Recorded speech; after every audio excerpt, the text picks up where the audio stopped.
Welcome to Silmarillion Total War, a mod based on the first age of Tolkien's works. And today we're going to feature a siege at Castle Helevorn. Looking pretty out in the daytime today. And today we have a good versus evil themed siege, 3v2. And we're going to start first with the evil factions, starting with Glaurung under Panthan of Barsoom. Now this is a faction that's built entirely on aggression. Most of their units have low armor, but compensate that for high damage. They are also known for their monstrous units and their cavalry units, which it looks like there's only going to be 2 today. Yes. So starting off with this faction, we have 2 units of the Worm Cult Bloodletters, which are as I said before, a Jav Cav, and they do have an anti-cavalry bonus, so they can at least hold their own in a cavalry fight, although I would suggest with chariot units that you place something alongside them, whether it be spearmen or regular cavalry units. Going over to what looks like the main body of the army, here we have the Worm Cult Vanguard, which are a halberd unit. These provide a sturdy front line for this faction, but they are lightly armored, so you're going to want to keep them in combat as quickly as possible. Here it looks like we have the Worm Cult Fanatics, which are a light infantry berserker unit. And these will stay in the fight. They're one of the only units in this faction that does have any stability in a long-term grinding fight, because they'll stay for the duration. Here we have the Worm Cult Pillagers, which are a 2-handed axe unit. They do have high damage and high charge values. However, like most of the faction, you want to get them in as quickly as possible. So it looks like we have 3 units of halberds, 2 units of fanatics, 2 of the axe units, double-handed axe units. Here we have one of the more scary infantry units for the faction. They're the Tyrants of the Golden Worm. These are a armor-piercing mace unit, and they do have a shield value. This is the kind of unit you're going to save for the other faction's elites or for the late game, because they will provide much needed stability. Up ahead, it looks like Panthan's put most of his skirmishing units. Here we have the Worm Cult Acolytes, and these are a hybrid Jav spear unit. So these will be good for supporting your frontline units or zoning out cav if you're playing in a field. And it looks like, yes, he's got 3 units of the Worm Cult Trappers, which are this unit's only archer unit. And according to this faction standards, they are pretty heavily armored, so they can engage in a skirmish fight for a short period of time. And here we have 2 detachment units of spears. One thing to note about this unit, unlike its brothers on either side of them, they don't have large spear units. The only dedicated spear unit are these detachments of Worm Cult Acolytes. So if you're going to want to zone out cav, you'll want to combine them with the halberds. To the right of Panthan, we have Tundra Fox, or Tundra's Fox. And here we have Angband, the faction of Morgoth himself. Let's see, it looks like we've got a pocket of the more glamorous units right here in the corner. So starting off, we have the Orloki, which are to me they look like Hydras. They are a heavy cavalry unit with an incendiary attack.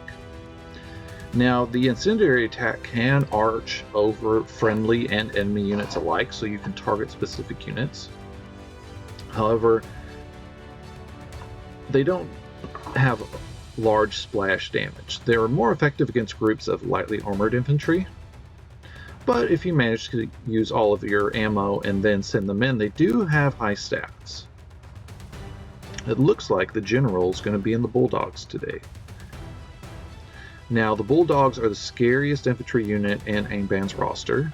They do have an armor upgrade, or they can get an armor upgrade, and they're usually where you're going to find the general in an Angband army because they can handle most factions in the game. Behind them, we have the second deadliest infantry unit, the Scourges of Gothmog. Now, they lack a shield, but they do have a weapon in each hand. It looks like a dagger and a sword. This is the kind of unit that you can use for ambushes or against highly skilled units like Elven units. You'll just want to keep them protected because of their low armor stats. It looks like he's got 2 units of full-sized and a detachment of the Tormentors of the Iron Crown. Now, this unit is a mace unit. It has a high shield value and armor piercing. These are going to provide the main damage dealing capacity of your armies, and they do have better morale than the units in front of them. You'll want to make sure that these units don't get targeted down. And here we have the main bread and butter of most Angband armies, which are going to be the Iron Shot Legionnaires. They're a sword and board unit. You can get 2 levels of upgrades for this unit. Their main appeal is that they're essentially like a tar pit unit. They can take lots of damage, especially at the front, from either frontline combat or ranged units. And it looks like he's got 2, 3, 4, 5, 6 units of them. Now, what you have to remember about the Legionnaires is that they have low morale. So if you bring an army like this, which seems to be more of a number-heavy approach, you're going to want to plant a unit right in the middle of them. And that is where the Balrogs come in, or the, as they're known, the Valorok are. Now, these units are extremely expensive, so if you take them, you're going to want to guard them and keep them safe. They do have high stats in combat, but their main use is as a morale buff. You could plant these in the center of this Legionnaire blob and they would stay till the end of the game, essentially. But they are a big gamble because if they get targeted down, not only will it cause morale shocks for your army, but it will cause a majority of your funds to be spent for essentially nothing. And it looks like the rest of his army is going to be 1, 2, 3, 4, 6 units of the Wretches of Angband. Now, the Wretches are a cheap spear unit. They essentially provide numbers and are a good calf screen. Normally, you wouldn't want to send these in by themselves, but they can provide needed numbers, especially if you're bringing an army like this, which has low quality.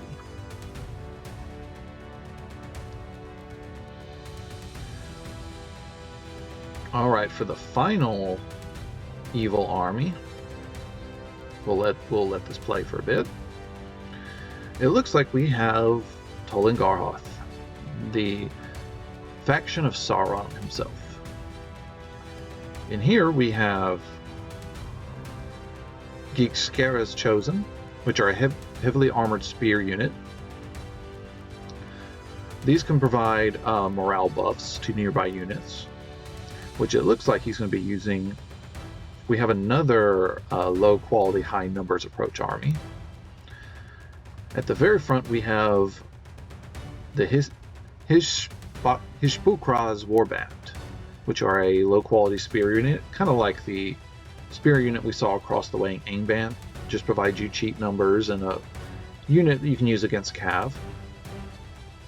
Here we have the Hishpukraz Hunters. Now these have fire arrows. They do have higher damage than you would think for a lightly armored, relatively medium armored archer unit. So if you plant these against other skirmishing units across the way, they can pull more than their weight. It looks like he has 2 additional units of them as well. More of the smaller detachment units. Alright, behind them, it looks like he has the Wolf Guard. These are... Oh, it looks like we have the Ash Priest too. The Wolf Guard are a mace unit, heavily armored. These, like the Tormentors of the Iron Crown and Angband, are going to be the main damage dealers, and they're going to have the most stamina in your army. Beside them, we probably have the most dangerous unit in Toll's roster, the Hishbukraz Ash Priests. Now this unit has a Nephitune, which they can throw into enemy formations, and they have a staggering effect, but also they can set some units on fire. And then once their ammunition is expended, they have these 2-handed axes. Now on their own, they will be able to handle most units in the game. However, there are only 44 of them. So people will be looking for them if they know they're playing against this faction. Here we have Scarahide Trappers, 2 units of Javs. Howlers. Now this is a lightly armored locked morale unit.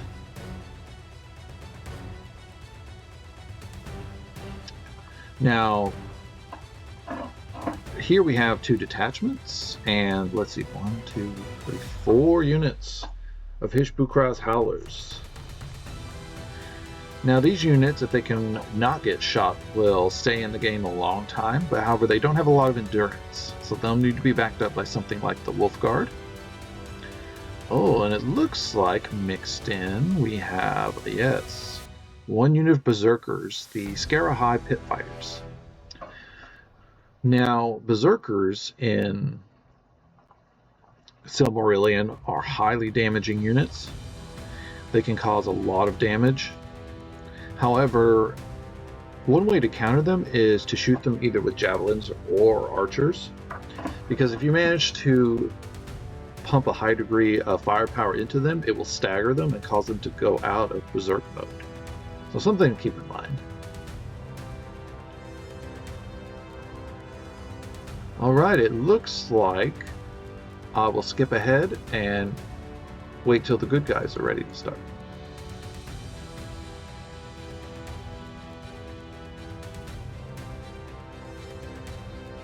Okay.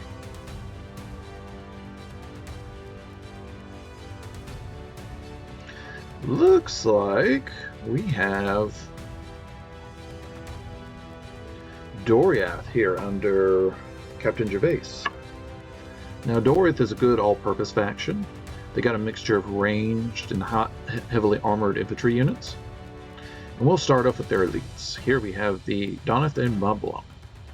Now these are a 2-handed, I don't even know if you call these mace, more like a bludgeon. They're extremely damaging unit. They only have 69, but like the Ash Priests across the way there, they can handle most units in the game on their own. Here we have the Tyrannes Lystanen, which are a axe-throwing unit. However, they have special projectiles, which are heavily damaging. So if you use these to target down specific units, they can be very effective at shutting down high damage dealers or monstrous units. Behind them we have Shield Bearers of Region, Warriors, which are a 2-handed axe unit, very damaging off the charge. More Axe Guard.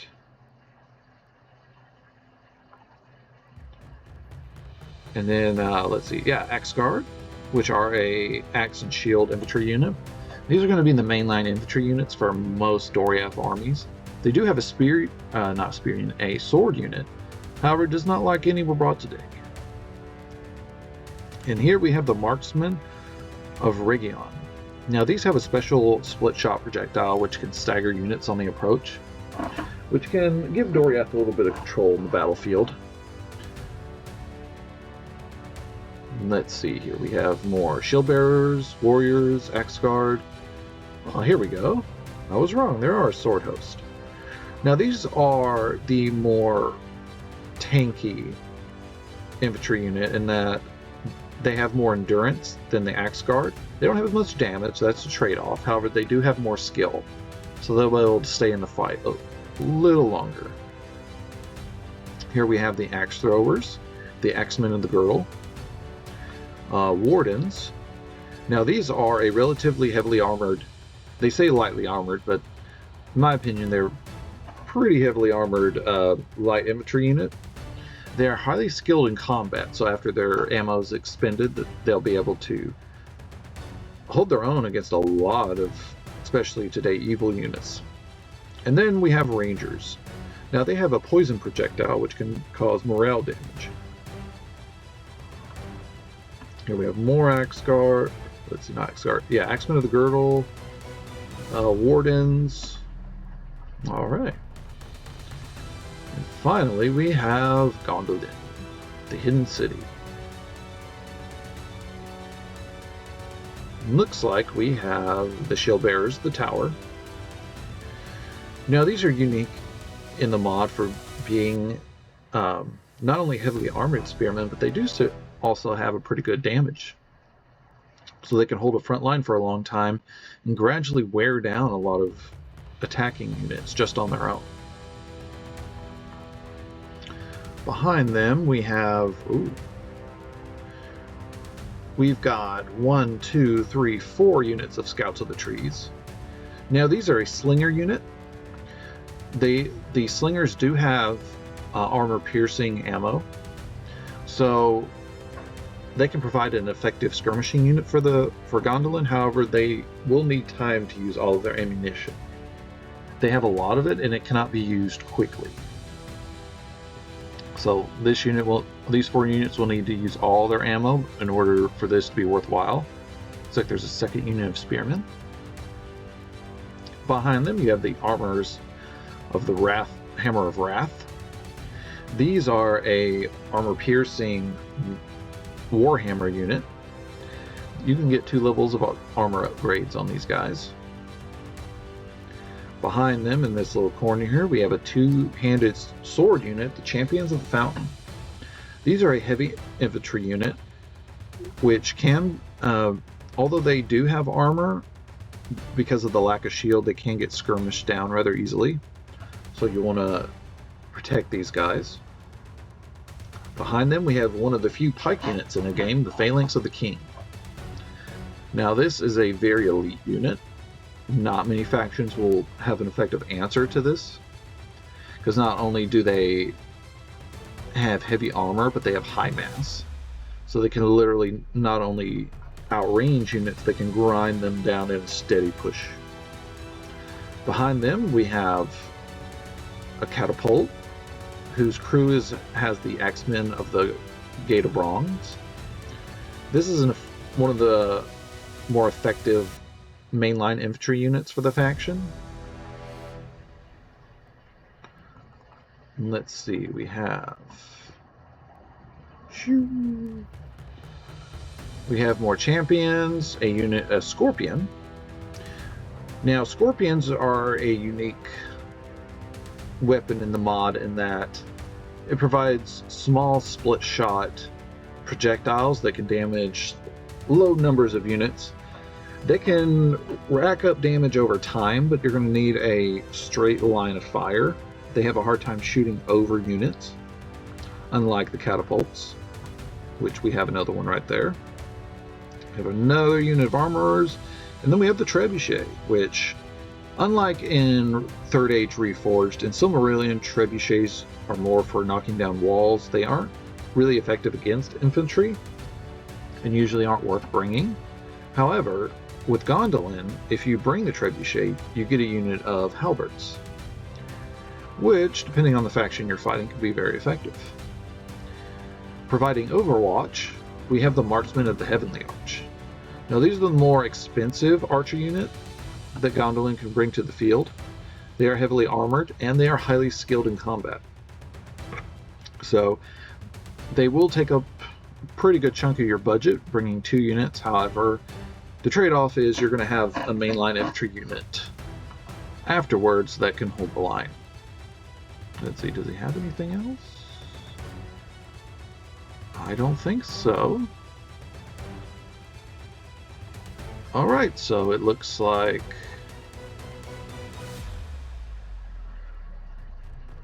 we'll come back once combat has resumed.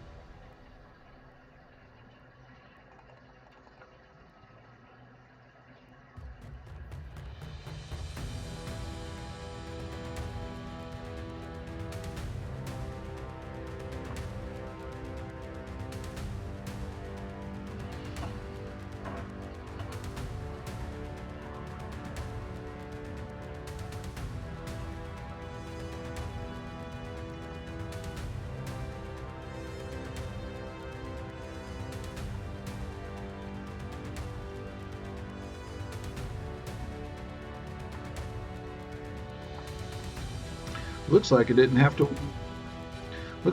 to wait long, because as Tull was going around the side of the map, the Wormcut Bloodletters came across a hidden unit of the Outriders of the Girdle. Now, the Outriders are a Lance Cavalry unit which can hide anywhere. And it looks like, so far,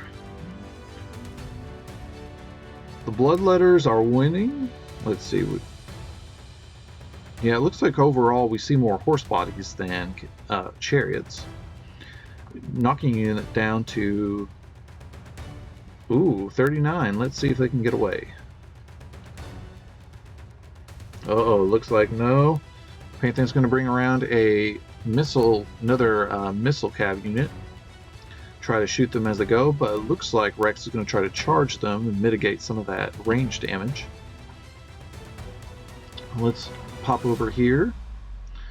Looks like we have initial contact. Oh no, it looks like everyone's just getting ready, getting up the bridge. Looks like a portion of the unit's going to go around this ramp right here. Now, just to give you a little side view of this map,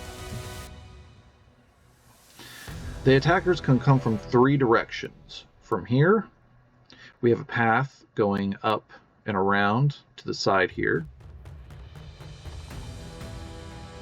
We have a front approach. Now, the approach to the front all comes to right here. This is the main entranceway. If you come around on this side, you'll have to go around and then come up here, which provides an excellent skirmish opportunity for the defenders if they want to wear down this unit as they come up. And then we have 2 approaches on this side.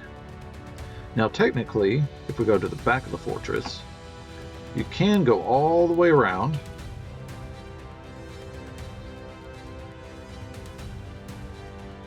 this way and come up here. But usually you would need more armies for that kind of siege to use that route. Now, as we continue,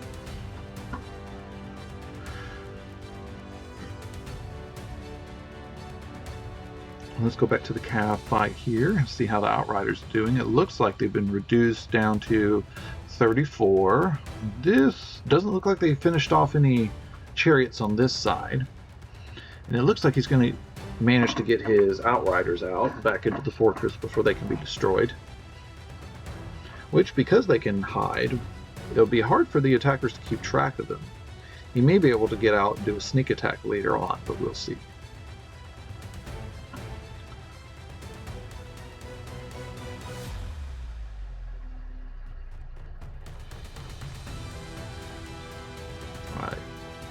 Everyone's still getting ready, moving around the edge. They're going to want to attack from all sides with Gondolin, just because of their elite infantry and skirmish power that they've got built up here. Looks like Panthans looks like most of their infantry is going to be, they're going to be hiding right here away from the skirmishers. If they try to go up this approach, most of the army will most likely get shot up, especially from what it looks like. Yeah, Doriath is still getting in there.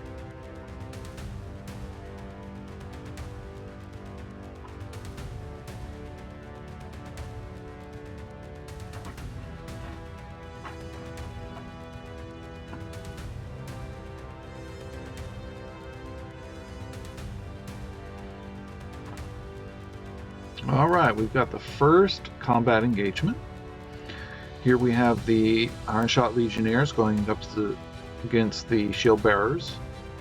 And behind them we have Wretches combined with Tormentors and early use of them, which will be useful because they'll need them to get through the Shield Bearers.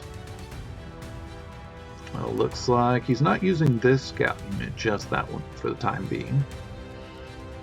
Ooh, early commitment of the Urloki as well. Now this could be useful for getting that long-ranged attack with the Incendiary. However, he won't want to keep them in the fight for long with this many scouts. It looks like Panthan's just taking it easy on this approach right now. Let's see, will we see the Incendiary attack yet? No, it's going to get a little closer. We'll see if they can get it. Uh-oh. Yep. They're going to get targeted down. Looks like, let's see. Oh, Panthan's sending some support as well. Inform the archers. Yeah, he's going to get these out before they get shot to death. It would take a large amount of ammunition from these scouts. Oh, but as you can see, they could start going down very quickly once their HP runs out. Let's go over to this side, see how they're doing. Looks like we're going to start off with some skirmishing, try to wear down some of the numbers on this side. Looks like he's got a dangerous approach here with the Axemen up front, the Sword Host, the Axemen on the flank, combined with the Sword Host. And over here we have the Shield Bearers combined with a possible flanking attack.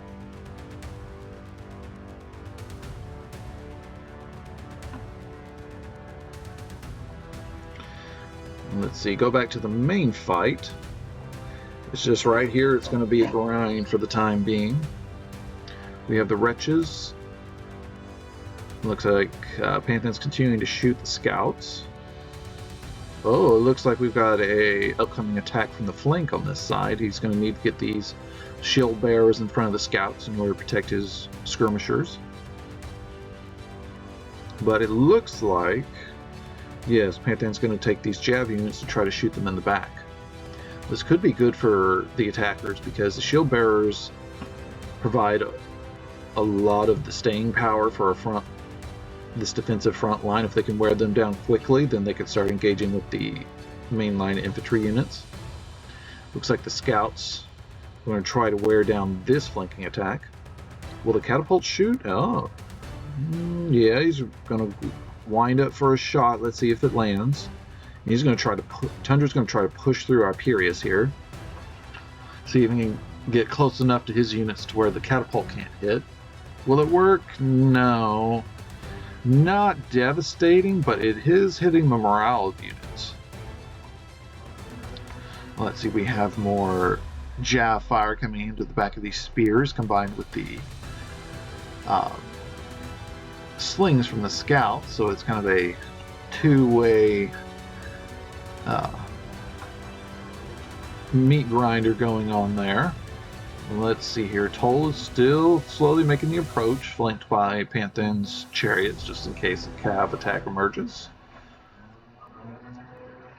Let's head back to the main fight right now. Alright. Looks like we got some wardens coming in. Maybe they're going to shoot them in the back. Yes. Oh, that's going to be bad.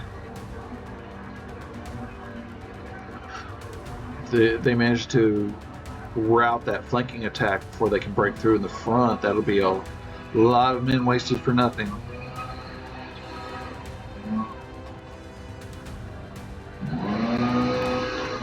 Yeah, it's going to be morale damage here. If they can get those cavalry units to come down here and maybe do a rear charge, that would break this entire line, but we'll see. It looks like they're going to break through some in this front line here. Have they used all? No, they haven't used all their ammo yet. That's not a good sign. Alright, let's check back over here. It looks like, yes, they are starting to make their attack now. Now with these Hishbukraz Howlers, they're not going to make much progress through the shield bearers just because they're heavily armored nature. Let's see, well, with these Chosen though, they'll be able to keep the morale going and provide some protection from these archers. Looks like, yes, he's bringing up his own archers, leeches. Maybe shoot some of these swordsmen or the rangers.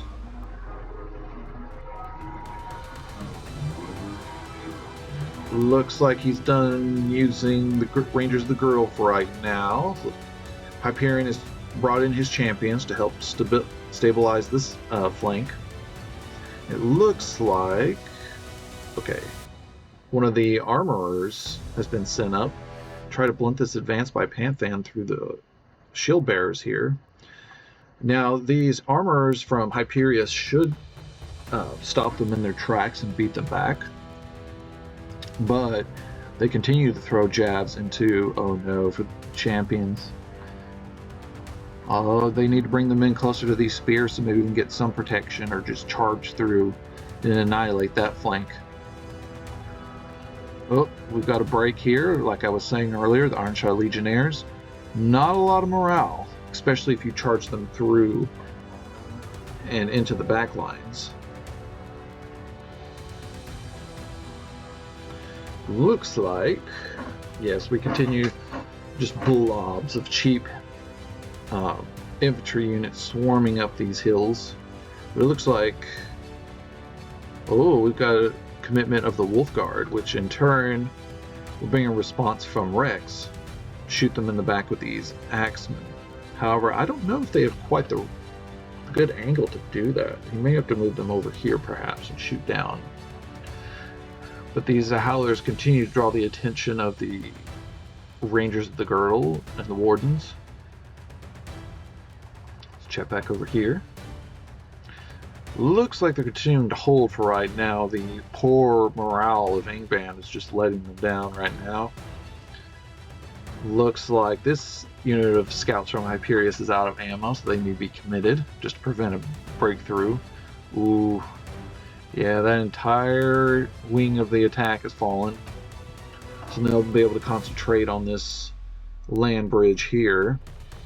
Let's see what they got on the front line. They got Tormentors and Wretches. This may break if they push too hard on this side, although it looks like he's bringing in some reinforcements, Panthan, with some out-of-ammo trappers. You also have some Word Cults that are continuing to fire. So we will see if this front... oh, no. Looks like they've just broken both of these front lines. See, will they sally out, charge, or keep reform back into the defenses? We'll see.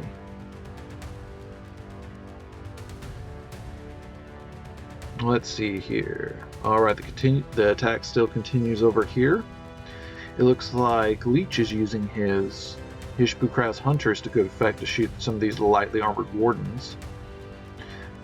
Oh, looks like the Cav that was hidden has come out, is going for a rear charge, although I don't think they have the angle for that.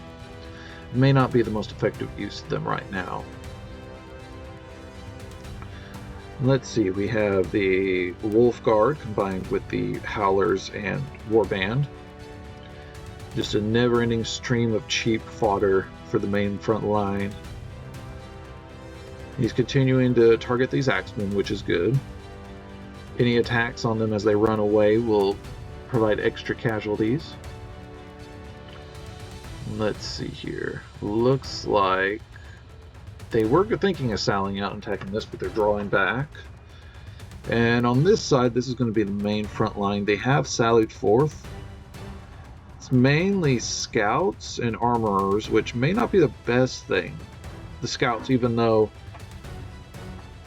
they can do damage in a fight, they're not a good front line infantry unit. Looks like, yes, we've got the halberts coming in, followed by more wretches and cheap infantry units. Oh, he's got his Oroloki up here hidden. See, Panthan is continuing to just provide support as Angband becomes the main punching bag for this attack. But that is essentially what you sign up for when you play Angband. Ooh. I don't know if the catapult's going to have a good angle from there. No, he's going to have to either get closer or reposition it. Coming over here, looks like Leech is really pushing on this side, taking advantage of the fact that some of the infantry has been withdrawn further up. And he's pushing on both flanks. Nice. Let's check on this side, because there is another approach that he could use to flank and possibly destroy Leech's army. But Rex seems content to stay there right now. I mean, there's really no need to expose himself yet. Oop. And here you see the weakness of this two-handed axe unit as which unit? Ah, the marksman. As you can see, that split shot projectile is raining down destruction. You can just see the dead bodies of these archers and axemen that were sent up here to try to skirmish with them. Out of the original unit, only 96 remain. But at least they're closer to the front line, and they have used some of that precious marksman ammo. So maybe a double-edged sword, or may come back to bite them later on. And there is just a continual push on this side with this amount of troop concentration. Unless, oh, there's a tier standing. Unless a major range pressure is put on this, that's not going to break even with all the cheap infantry units there. Oh, it looks like Panthan's chariots are getting a little sneaky jab attack here on the shield bearers. However, if Rex notices that he does, if those axemen get a full volley into the chariots, it'll be devastating. Oh, but it looks like, oh no, most of the jabs went into the hill. Alright, 2 chariots are down. Let's see if he can get another one down before... No, it looks like he's gotten away on that. Let's head back to this side. Yeah, it looks like he's going to get a good position with these tiers down in. We'll stay here for a bit so we can see the special axe projectiles they have.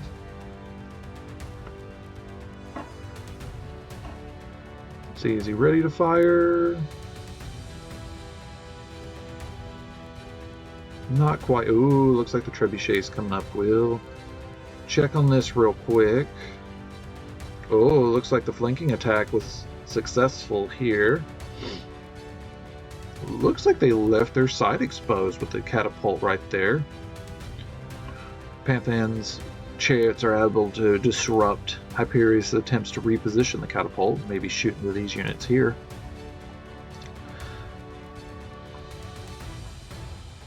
Now the chariots will be able to escape and throw some jabs around, but oh yeah, these legionnaires are not going to like being attacked from behind.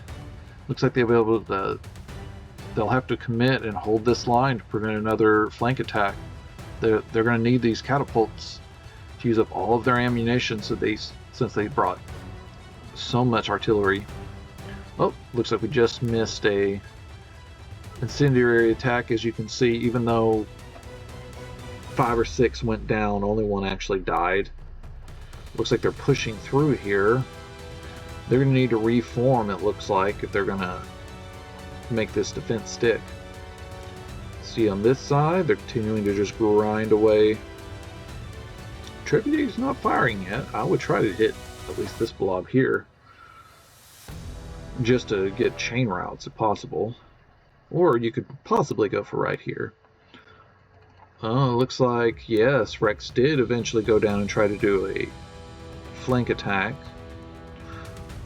But it looks like he's got it well in hand right now. We've got some hunters combined with the Ash Priest. The Ash Priest will be able to just dominate everything on this side.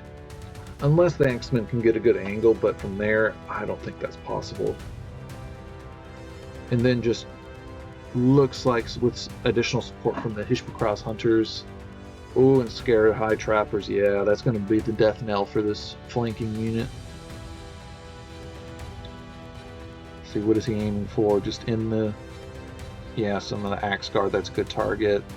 Looks like Rex is starting to pull some back. Oh, yeah, so we can get a good angle on the Ash Priests. He'll need to move them closer or target those. Yeah, he's going to get them behind cover, which is good. Let's see here. Let's go over to the other fight, see how that's going. Oh, it is panic time here. It looks like the attackers are starting to break through. We got the Loki coming in, disrupt the catapult with the wretches. We have the champions and the wardens from Rex, and Hyperia's desperately trying to hold this flank here. Yeah, the defender's going to have to reposition or withdraw to the second level here if they're going to have any chance of withstanding this mass assault. Let's see. Yeah, it looks like the phalanx of the king is coming up. If they can plant themselves right here, there's no way the attackers can get through. They're not going to have the quality or the reach to get through this pike unit. But yeah, we got a chain route from the defenders. That's not good. Oh, he shouldn't be bringing this catapult up unless he's got something to defend it. Yeah, they're going to get caught by the scourges. They're not going to break like the legionnaires do. Yeah, ooh, this isn't looking good. Maybe they can get that catapult out. We'll see. No, he shouldn't be moving those. I wouldn't. Yeah, he's going to try to support his armorers here and attack from the flank, which will be effective, especially if some of these those units don't hold either.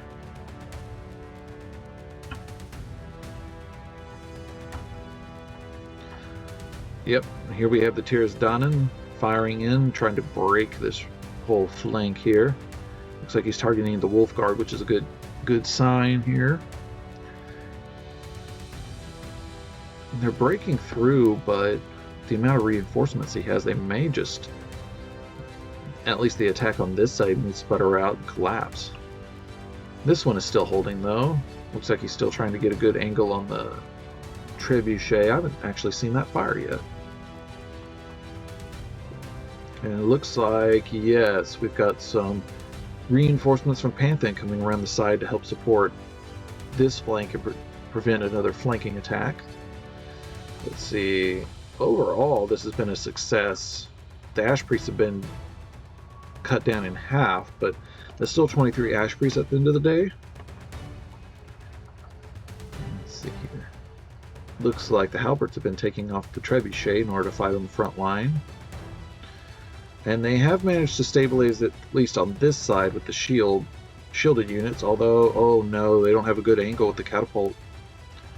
Oh, and this is devastating. The phalanx of the king is going to get surrounded on all sides with the pikes. They won't be able to be effective as they could be, and maybe they'll end up breaking. Yeah, it looks like it could happen. Oh, if that unit breaks, that might be done for the defenders. Even with the elite units still waiting in the back and the reinforcements from Rex, they're probably not going to recover from the loss of that pike unit. Yep, 138 phalanx of the king dead. Oh, that is sad to see. Maybe they could salvage it with these reinforcements Rex has over here, but I highly doubt it. Although they have collapsed this attack on this side. There's only a little bit left. Let's see, Rex is bringing some from this side. Oh, let's see.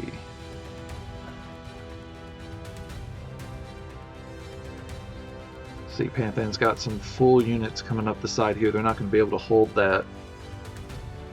this area here now. They're going to have to withdraw to the high, either all the way up here or form another line right behind this catapult. Because that catapult's going to be their only chance of victory is if they manage to chain route all of these units. Oh no, they're targeting these units. No, they should be going for this main blob. Maybe he's trying to, let's see, is Panthan's general in there? Maybe he's trying to general snipe? Could be. The Loki continues to fire its projectiles down into the armorers, cause more morale shocks, knocking them down. And there come the Loki, the famed Balrogs of Morgoth.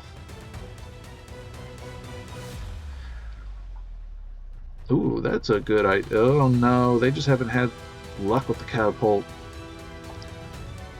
Yeah, a good flank like that. Oh, yeah. That's what they needed right there. If they can get these more expensive units like the Tormentors to rout, then the Legionnaires, it'll be no problem to take care of them in melee. However, the Valorokar have come around, and they're going to disrupt the catapult along with the Fanatics. Yeah. That catapult was their only chance for success. Looks like it's going to be stopped.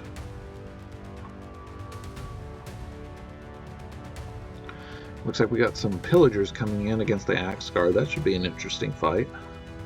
Although I would slightly give the Pillagers with their charge bonus, but we'll see.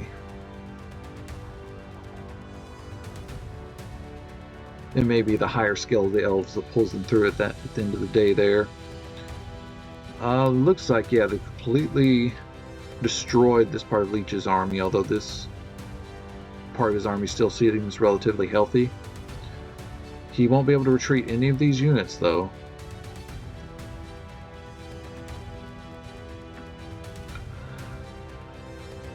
Yeah, looks like they're desperately trying to salvage this situation. Oh, the catapults. No, it's still being disrupted by the Fanatics. Now it's just a matter of whether these units can carry the day. The marksmen, the warriors, these units from Rex. Let's see. Oh, this isn't good though. The Wardens of the Girl will shoot this Pillager unit to pieces. Although I don't think the X-Guard will have the damage to deal with these remaining Balrogkar. It would take a unit like the Mablung to quickly finish them off. Although, oh, there's the Terrastanen. If they can pump another couple shots into them, they'll both go down. Looks like they are. They're still not dead. That is impressive. Not many units can tank Terrastanen ammo like that. Looks like... Has he remounted the catapult? No. Panthan's pushing in. He's making sure he can't get it. See, the front line's holding here with the Donath. They'll be able to hold this forever. And with this side, oh, they've managed to stabilize it. With all these units, they don't have the quality to defeat them in 1-to-1. Let's see. Oh, they've remounted the catapult. Looks like the Donath have been taken off the front line to finish off these worm cults along with the Wardens. So it could still turn around, at least on this side, even with all these reinforcements. What you have to keep in mind is their low morale. Just one shot into a majority of these units and they can rout. Let's see, on this side... Oh no, mass routes. Terrastanen. Looks like they're wavering at this point. Yeah. It was one thing when they were able to contain it to this side, then they would have had the chance, but now with the Bulldogs in there and them having to cover a whole new flank, it's Not looking good unless they can get one final devastating catapult shot that wipes out this flank. Yeah, there's just too many units squirming through and interrupting. Looks like the Doneth and the Tyrants down are going to be wiped out and isolated from here. Acts of desperation in the last minute trying to save the Castle Helevorn. Looks like the armorers could be used to flank attack these tyrants and wipe them out if they wanted to. Let's see, he's targeting...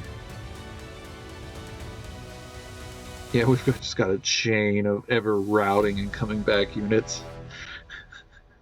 Which of themselves is almost a victory because they can be never-ending source of annoyance. Looks like the Doneth are... Now, the Doneth, to be fair, can take out this whole army on themselves. The main thing, though, is these Valorok, they just keep getting behind enemy lines, disrupting this catapult. And that's all the attackers really need. They don't really need to worry about this main line so much as this catapult. And they're just chain routes from Doriath. Yeah, I don't think Hyperius has what they need.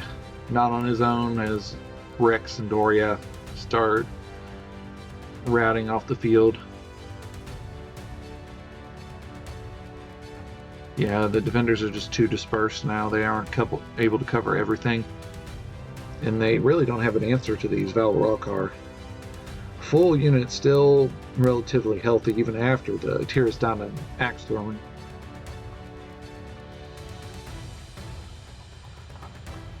And you hear the armies of orange and black march on evermore as the marksmen start to wither and die away.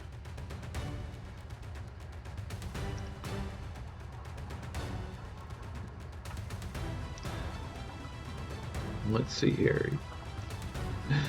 Yeah, Leech is taking it on the chin this game. You just see the piles of dead on this side. And he's still got some left, which is impressive. Oh. Now this is a way they can get rid of those Donna. Have some Ashbury shooting them in the back.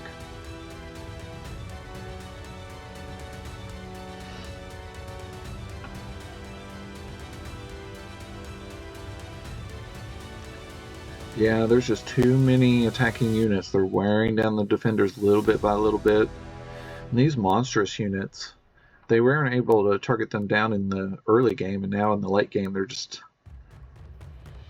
being OP at this point, wreaking havoc as you would expect from the Balrogs. And here the Doneth are making a final stand against the Ash Priests and their hordes. Which on a 1-to-1, I would typically give it to the Moblong just with their higher unit count. Yep. Everything's routing now, it's just a swarm. As the forces of evil take Castle Helevorn and kill all of its defenders. Tragic day for the forces of good.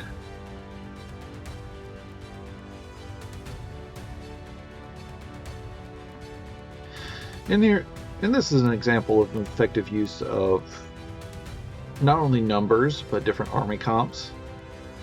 The attackers were able to mix and match their armies. You had Angband basically taking the front and all the projectile damage so that the lightly armored Glaurung could come in and basically support with skirmishing and other high damage units. And then the combination of heavy infantry and light infantry from Leech's Toll army gave them the stability needed to keep for a long time. I didn't think they'd be able to stay that long, but it's proven me wrong.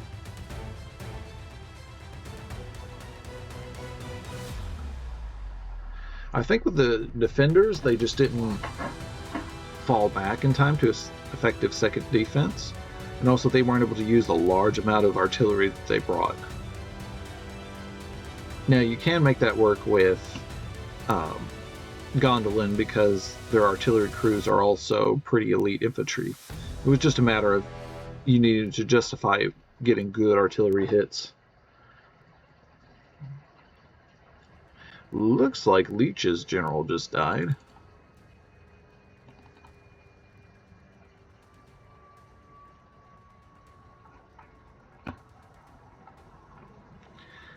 And now it's a race to see who can kill the Mablung off.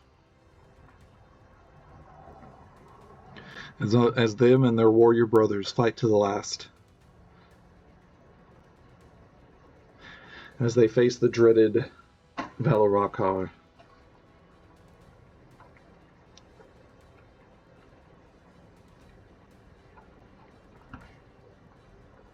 So I hope that you enjoyed watching this. It may not be the closest siege, but it's just to show some army comps, some different factions playing, and give you kind of a taste of what siege is like in Silmarillion. It operates a little differently from other mods like Third Age Reforged. There's not as many. There's not units like the Witchers that can kill whole units, and you'll notice the artillery isn't as damaging. It doesn't have the huge splash damage. So it's just different mechanics and ways to playing.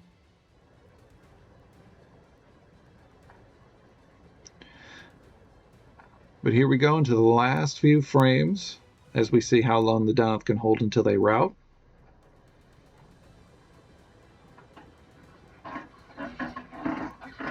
Here comes the Valorokar, not to be denied his bloodlust.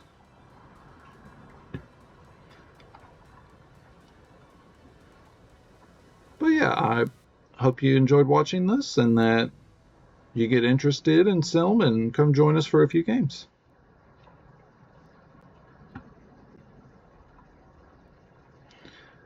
All right. Let's see, for casualties. All right. Well, thank you for watching.